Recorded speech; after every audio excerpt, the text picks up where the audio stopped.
एक बार सुदामा जी ने भगवान श्री कृष्ण से कहा, यार तुम तो मेरे दोस्त हो, मायाधीश हो, मुझे माया दिखाओ, माया कैसी होती है। तो भगवान श्री कृष्ण ने कहा, चलो समुद्र में स्नान करके आते हैं। अब सुदामा और भगवान श्री कृष्ण दोनों चले गए स्नान करने समुद्र में। द्वारिका में समुद्र है ना, समुद्र में स्नान करने चले गए। अब भगवान बोले सुदामा जी से कि चलो 10-10 डुबकी लगाते हैं।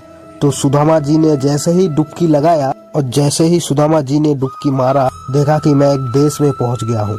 और जैसे ही उस देश में सुदामा जी गए तो लोग सुदामा जी के पूजन करने लगे कि ये तो भगवान के मित्र है, स्वयं सुदामा जी है भगवान श्री कृष्ण के मित्र।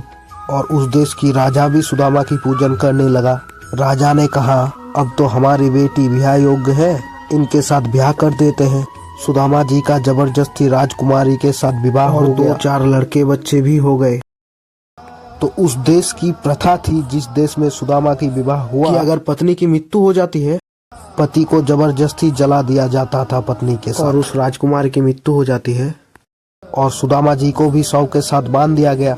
और जैसे ही चिता में आग लगाने वाला था, तब सुदामा जी ने पुकारा, श्री कृष्ण त्राहिमाम, रक्षा करो। तो फिर भगवान ने पकड़ा और ऐसे उठाया और बोले, यार बहुत लंबी डुबकी लगा दिए हो। तो फिर सुदामा जी ने बोला कि प्रभु ये क्या देख रहा था, हमारा ब्याह हो गया, बच्चा हो गया, इतने दिन बीत गए। तो श्री कृष्ण बोले, क्या सुदामा जी तुम तो अभी अभी डुबकी लगा कर उठे हो। तो सुदामा जी ने पूछा, प्रभु ये क्या था। तो श्री कृष्ण ने कहा, यही मेरी माया था।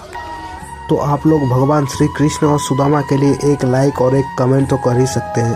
कमेंट में जय श्री कृष्णा लिखना मत भूलना। और हाँ, प्लीज चैनल को सब्सक्राइब कर लीजिएगा प्लीज।